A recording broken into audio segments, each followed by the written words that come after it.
every single time I place an order, I'm playing roulette. I'm gambling. I Mm. have no idea if it's truly going to land with a customer or not. Hi, everyone, and welcome to Highlight Her. Before we get into the episode, I invite you to hit that follow button. It helps the show get delivered into your feed and is a free way to support the podcast. Today's featured guest is Angela Merrihew from Flat Rock, Michigan, in the United States. I met Angela at an event held by one of our recent guests, Lisa of Posh Nail Studio. Angela was easy to talk to and had a lovely mini boutique set up in a small side room. I'm excited to learn more about her journey and her hopes for the future. Let's get started and add her to the Highlight Her circle of season 2. Hi, Angela. Thank you for joining us today. Thank you for having me. I'm really excited to learn more about your boutique and your journey, but I do have a couple of unusual questions that I like to ask first. I love unusual. Let's go for it. All right. First, what do you think is your superpower as an entrepreneur? My ADHD. That's undiagnosed. Okay. Tell us more. I've always been somebody who has 1,000 tabs open, and I just work better as a human who has 1,000 tabs open. It's who I am. It's where I thrive, and it works for me. I love that. And I think as listeners hear your story, they'll understand why a little bit more. Absolutely. And then have you recently had a moment where you thought, this is why I do this? Every single time I do an event, it reinvents itself every time I do an event, every time I meet somebody. And my customer base is so large. That's why I do this. This is why I do that. So every event. Are there interactions that come to mind? I was just at an event last weekend where a mother-daughter were shopping, and I have a lot of Mhm. mother-daughters that tend to shop, and it's really fun to watch mother-daughters shop together. Me being a daughter and my mom and I being shopaholics, shopping. And when you're a kid and you're shopping with your mom is in the dressing room helping you. But I have created this boutique where mothers and daughters can shop together so they can both find something. And so it's fun to watch that. That sounds interesting. I wonder if there's been a little bit of flip of roles where in your boutique they can both find things for each other and the daughter can help the mom a little bit. Yes, that's exactly what it is. I had a mother-daughter last weekend where the daughter was trying on something for a concert, and the mom's going to the concert too, and she was able to find something. "Mom, this is so cute. This is totally you." And of course, the mom's the one who is always like, "Oh, I'll buy that for you." It's really fun to watch. Awesome. So let's go back to the beginning. You mentioned in your bio that you've been teaching for 17 years. Mhm. We actually have that in common. I don't remember if I told you that or not when we first met, but I also taught elementary school in a former life. And that takes a lot of work. It does. And then you're also a mom to young twins, I am.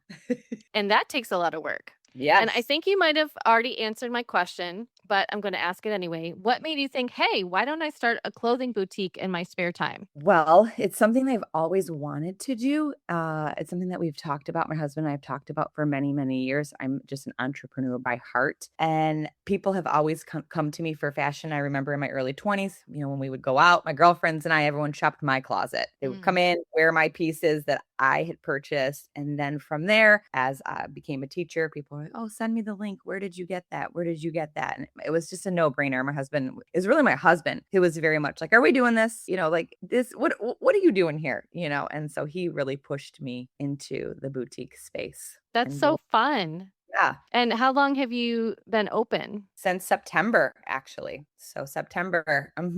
So only 9 months? Yes. Wow. That makes me even more proud of you. You seem very established. It's been something that I hit the gas pedal on, and I've been so fortunate that I've created a space for women to follow along, and they keep Mhm. coming back, and they know the quality of what they're getting. They know that I can help style them. And I think that it really does help that I have been someone that people have trusted in that space, in general. And just, I think that people have just really, I've been very fortunate, and I'm so thankful for every customer that has shopped or shown up, because if it wasn't for them, I wouldn't be growing this quickly. So take us back to September. What did your first month look like? So September is when I officially opened and launched on social media. But in August is kind of when, I did the behind the scenes, the filing of all the things, the paperwork, the sales tax, the making sure my CPA and everything was on board. But then September, October, November was pretty much me just kind of navigating, what is this going to look like? What do online sales look like? Because that was the first space. And I knew that I needed to do a pop-up. I knew I needed to get somewhere where people could feel the clothes, see the clothes, touch the clothes, try them on. And so that was my big push push was, where can I pop up at? And so I started looking for events in the Downriver area because there's no greater place than the place I'm from. And so Mhm. I started looking for events in the Downriver area, and I saw that somebody was looking for a vendor. It was actually a knock on wood in Wyandotte. Okay. And she did a vendor event, like the holiday event, and I did a pop up there. And that was my first one. And it just spiraled from there. Exciting. Yeah. No, those first 2 months, it was just kinda navigating what it looks like. People, kind of like, "What is she doing?" Trying to build that curiosity on social media and go from there. How do you decide what to take to your pop-up? So at first, it was just what I had, and, Mhm. everything is very small and curated, and so it was just that first couple orders I did was very much based on what I liked, and it was the holiday season, so that did help because people are looking for certain things. It was Halloween and then Christmas, and so I knew I could stay within color palettes that made sense. I'm always looking for something that's you can wear beyond the holiday, but I mean, it is difficult with Christmas time, and that's just kinda where I started. What it was first, it was what I liked, and then it was kind of things in my stories on social media, what people liked, they would vote on things. It just kind of evolved from there. I like the idea of inviting your audience into your business and letting them vote on things. What kinds of things have they voted on for you? Dresses, denim, graphic tees. Like, I'll ask people things like, I've asked, like, "Do you want me to bring in athleisure? Are you looking for more, like, niche-y things?" So just kind of seeing which direction, because this is all about my customers. So Mhm. I'm gonna get up every day and dress my body with something that's from the boutique, but to ensure that I'm meeting my customers' needs and what they're looking for from a boutique is always my number one priority. So we talked about inviting your customers in. Have you gotten a lot of referrals, like word of mouth? I think right now I live in a space of like my friends and then their friends, especially at events. So like my girlfriend will bring a friend with her, and then that friend becomes a loyal customer. So have there been any challenges in those 9 months that you had learning curves or something that you weren't sure about that you had to figure out and work through? Every day. This is a very fast-paced space to be in. Clothes are ever changing, styles are Mm. ever changing, people's needs are changing, people's bodies are changing, and so every single day I'm learning a better way to dress myself, to help women dress themselves. It's nonstop ordering. I think that's one of the biggest things for me is that every single time I place an order, I'm playing roulette, I'm gambling. I Mm. have no idea if it's truly gonna land with a customer or not. Sometimes I flop and sometimes I hit the nail on the head, and so that's a big good thing I like Yeah, it Vegas. sounds a little scary. It is, yeah, because, essentially taking my own money to start a business and making sure that I can be successful at it because, I have little kids, and so I'm taking a gamble for them, and I'm taking a gamble on everything. Do you ever hope to merge into being solely an entrepreneur, or is this something you're gonna ride through retirement and then focus solely on? I don't know. Mm. That's the conversation that my husband and I have all the time. What direction is this gonna go? And I truly don't know. We went from doing little pop-ups to 9 months later having a mobile boutique that we have, turning the trailer into something. I didn't see that happening until a couple months down the road. People are like, "Oh, I think you're gonna have a brick and mortar." And I'm like, "I don't know if I wanna be tied to that. I don't know." Mhm. My kids are little, and family will always come first. And so if it lends the opportunity that it provides more time with my family, then absolutely. If it doesn't, then I pivot and I go from there. So right now I would say I'm going on vibes. I love that. Yep. So you mentioned your trailer, and I've been really excited for you watching that develop. Can you tell us where that idea came from Yeah. and tell the So audience a little bit more about what it's gonna be? yeah, absolutely. So just being in the vendor space and doing events, and Mhm. every event I've done, they've gotten a little bit bigger, a little bit bigger, a little bit bigger. In the boutique world, there are boutiques that do create like a cargo trailer into a mobile shopping experience. And so there's a very slim amount in our area, but like nationwide can see, as I follow boutiques and things, I see their progression. And so it was like, I could do that. My husband and I are campers. We have a 40-foot fifth wheel. So towing a 18-foot trailer doesn't seem difficult for us. It's Mhm. intimidating for a lot of people, especially women, to pull and tow a trailer, and I'm not intimidated by that. And so my husband and I, we've talked and we just thought that that made the most sense because the day and age where we live right now, everyone wants instant gratification. You want to be able to go Mhm. on on a big box website, won't name that name, and then it shows up at your door the next day, right?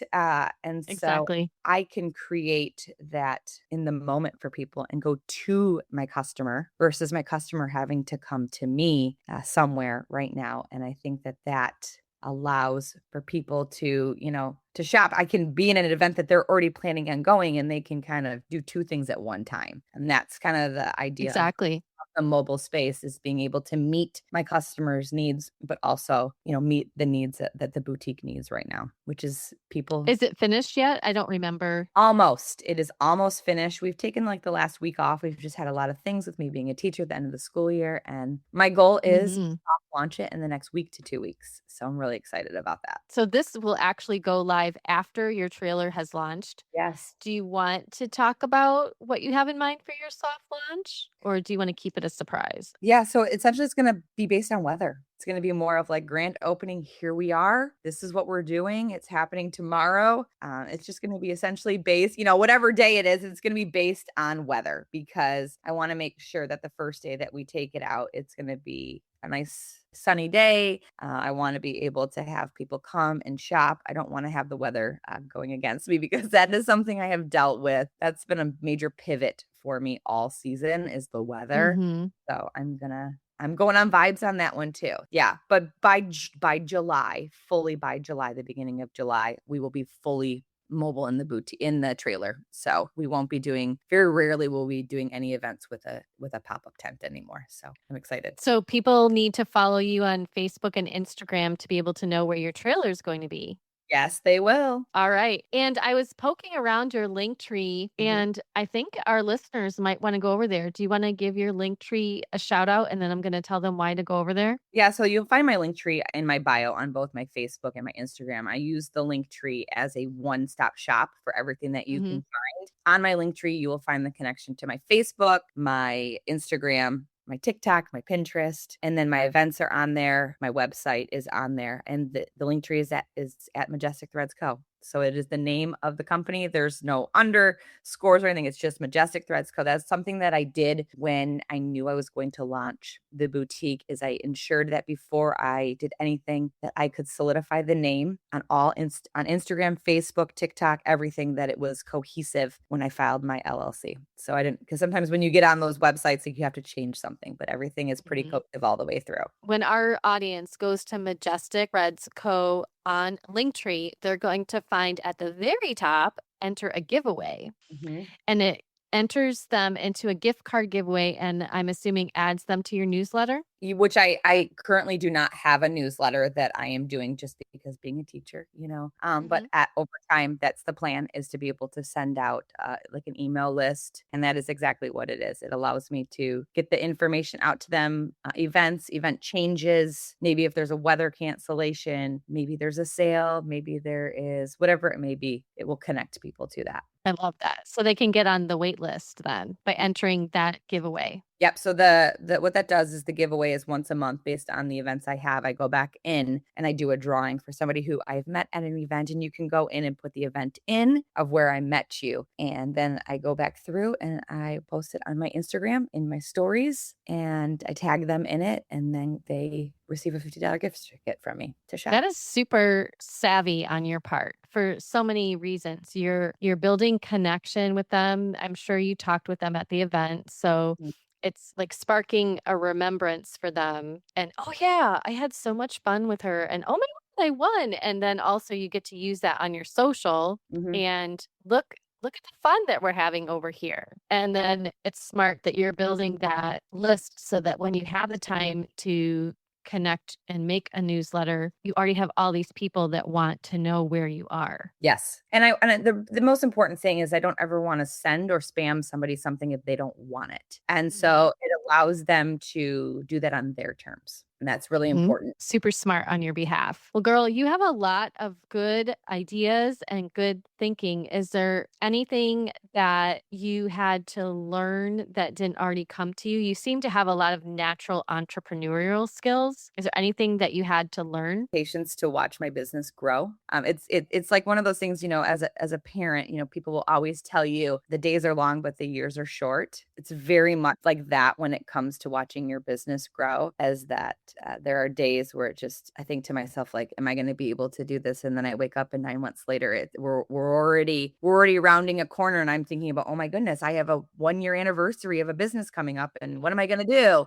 Mhm. So it's very much the patience and the balance of that, balancing the scale. You mentioned the changing nature of clothing and Mhm. seasons and body types, and even like as we gain and lose weight, depending on what season of life we're in and what we have going on. So, how far in advance do you watch what's coming so you can decide what you would want for the boutique? Well, I got up at 6:30 this morning. I get up before my family every single day, and I work the boutique in the pockets of my time. Being a teacher, my time is dedicated to my students from 8:30 to 3:30. So I do have to get up in the morning. And so, prime example, this morning at 6:30, I was doing Christmas. I know, Christmas. I was already trying to Mm. figure out what direction we were going for Christmas. We are already into fall buying, and so I buy Mhm. things now that won't even come till September or October. So I'm Okay. all it's a weird space to be in. I'm always 3 to 4 months ahead in my buying, but I'm still in a space where people are just starting to look for summer here. And so I'm also trying Mhm. to fill the gaps with summer pieces that people need, but the ability to get some of those things are very, very difficult. People will come to an event and they find a pair of pants. I can think of these pants. I have these blue and white striped pants that people love, and I have a yellow sweater that people love, and they want me to reorder Mhm.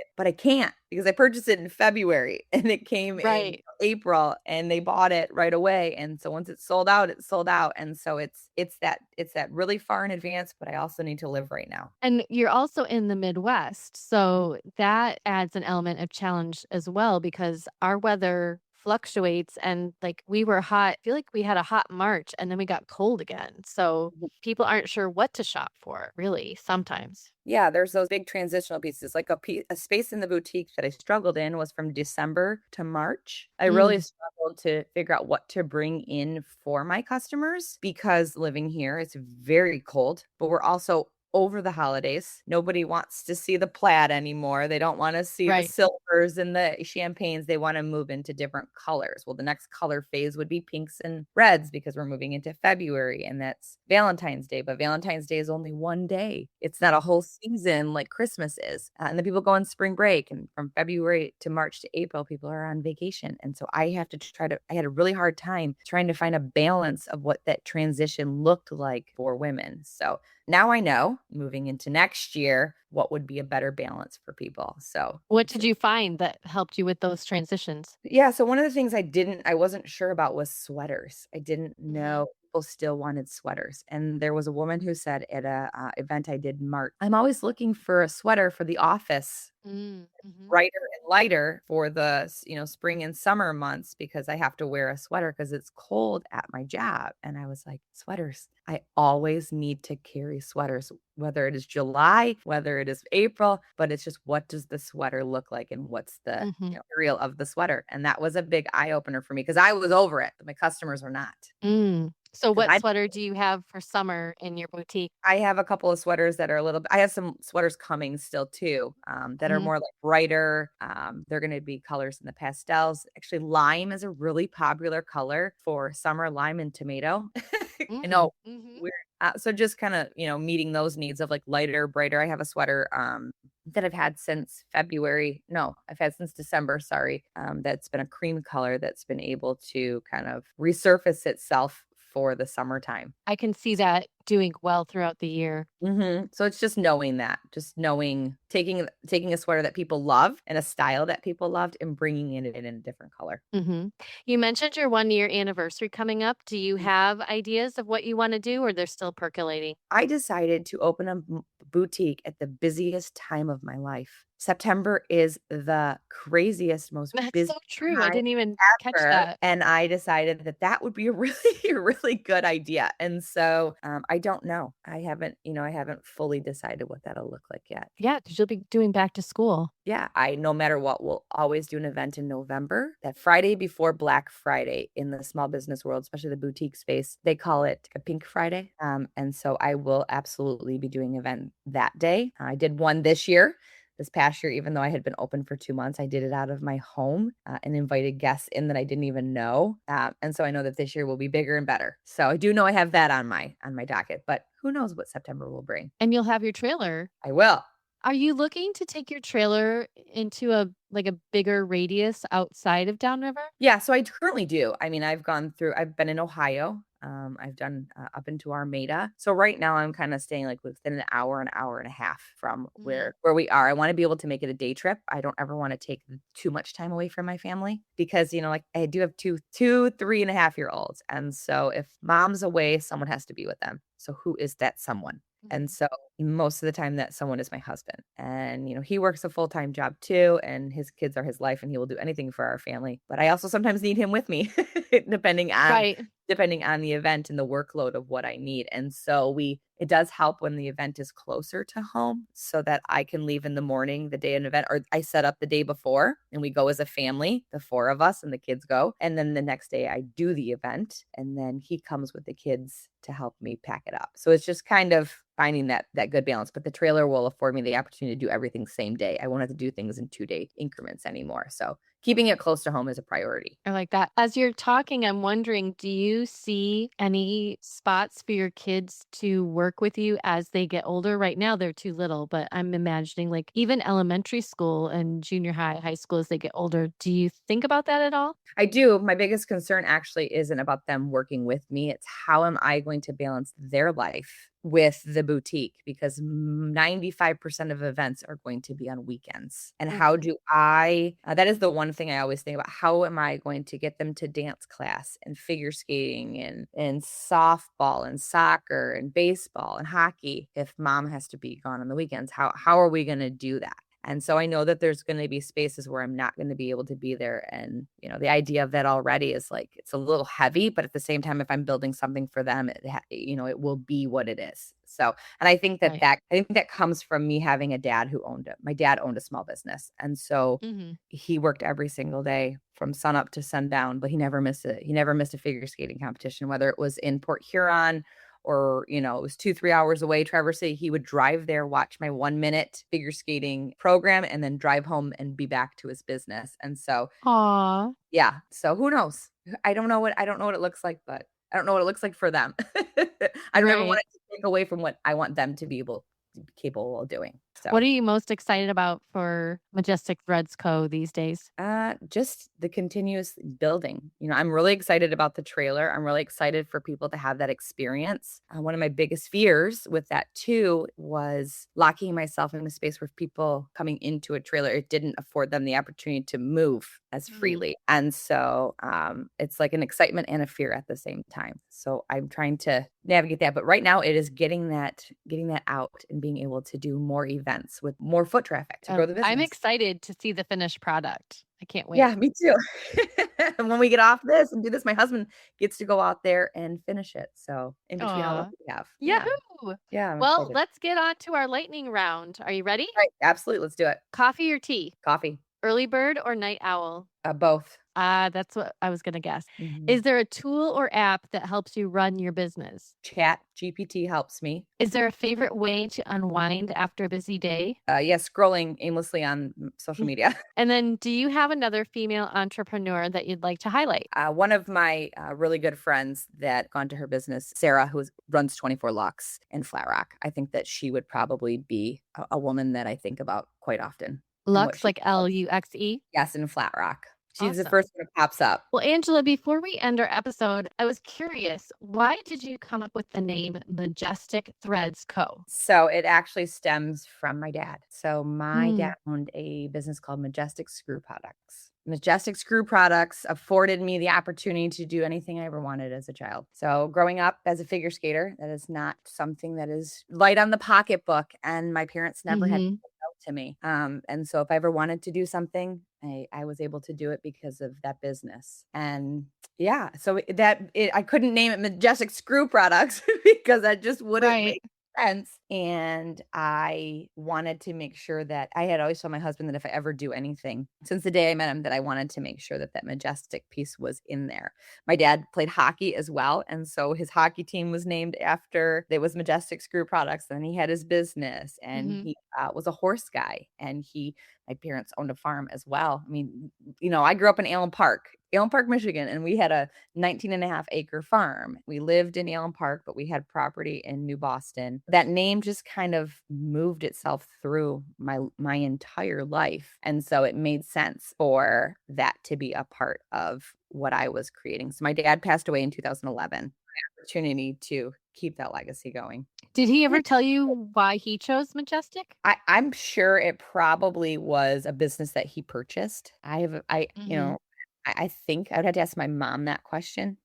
But I do think that probably has something to do with it. I think that it was the business that he had kind of jumped into too when he moved here. And my dad loved jeans. It's all he ever wore were jeans. He was a very simple man. My dad was simple. And so the threads piece, I was always trying to figure out how do I put that in there for name purposes. Mhm. It worked itself out perfectly because I like to call it MT Co a lot. And you get to carry your dad with you. Yes, all the time. I'm always like, okay, dad, what do I need? Aw. Like, where am I going with Mhm. this? Yeah. And I asked my mom questions. Like, I actually, when I was purchasing the trailer, I was very torn on do I purchase the trailer and how do I purchase it and what's the best thing to do and just all those pieces. And I was just like, I just wish my dad was here. And literally, I had a dream that night. Aw. I'm gonna start crying now. Well, here, that's a wonderful thing. And then, like you said, you're doing this for your kids. And so that's an extra piece of the legacy that you're giving them, that it's not just you. It's Yep, started with your dad. absolutely. I cry very That's easy. beautiful. You don't have That's to edit okay. that out. It's totally okay. That's okay. I two or three interviews ago, the girl said something and it just I'm like, "Oh my word, you're making me cry." And I could it's like, oh, it irony. It was Krista from Puppy Poo Patrol. She made me cry, and that's not a business that you would think would make you cry, No, right? of course not. But so you'll have to listen to the episode when it comes out. Yeah. Oh. Because I'm not gonna let Greg edit that out either. I said so anyway, so if someone wanted to start their own kind of hybrid business, your Mhm. online and your physical, do you have one piece of advice that you would give them? Yes, strap your boots on and go. Don't ever expect I someone to love that. show up. Don't ever expect people to just like automatically show up. You have to physically put yourself out there. And I think a lot of people think that they can just start some online business and it's just gonna go viral. And Mm, that is not how it's going to be. So it's so important to get out there and build a community. Community first, always. that keeps popping up in my interviews, Uh-huh. particularly with the downriver entrepreneurs that I've interviewed. It feels unique because I haven't experienced it before. So maybe our audience, if they're in a different space, a different part of the world or the country, and they also have a high community involvement when it comes to business, they can comment and tell us where they're from and what they've experienced. I did not experience that growing up. I don't know if it was just because I went to a private school and in junior high and high school. And so that was kind of my world that kind of guided the world. And we weren't really as much into community event type things. Or did you experience a lot of that growing up? I mean, I'm from downriver, and Right. so it's just I mean, I guess I just don't know anything different. Hmm. It is truly the 6 degrees of separation when you Hmm. live in the downriver area.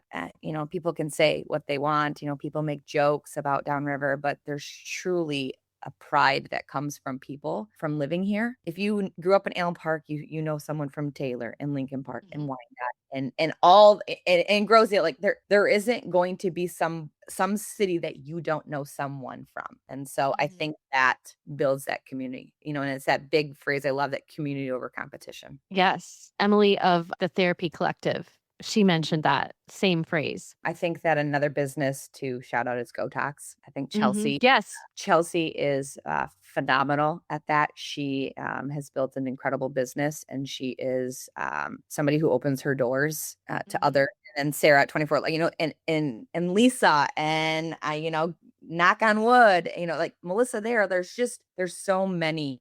I just love to see it, especially from women, and these are women-owned Yes. business too. And I love to see that. It's that community over competition. I love it. Me too. Well, audience, remember you can follow Angela on Facebook, TikTok, Pinterest, Instagram. If you want just all the things, go to Linktree, Majestic Threads Co. And you will get the link to her website as well at that spot. So you can go shopping if you want or find out where to find her and her trailer, because by the time this episode releases, her trailer will be live live, and I'm so excited for her. I'll make sure to put all of that in the show notes. Speaking of show notes, you can also find there the link to subscribe to the podcast's newsletter so you can get each episode delivered. Angela, thank you very much for joining us today. No, thank you. You are building such a community within the community, and you don't realize how much you show up for other businesses, and I see it all over. So yeah, so you are building something really great here, and I love watching you do that too. Like, you deserve that shout out as well, because you always show up for every business. I see you liking and commenting and sharing things, and if it wasn't for you doing that, these businesses wouldn't be able to do what they're doing as well. So thank you. I appreciate that. Thank you very much. I also really enjoyed our conversation today. And audience, thank you for listening today. If you liked to know what we discuss after the episode ends, you can head on over to After the Highlight Collection on Patreon.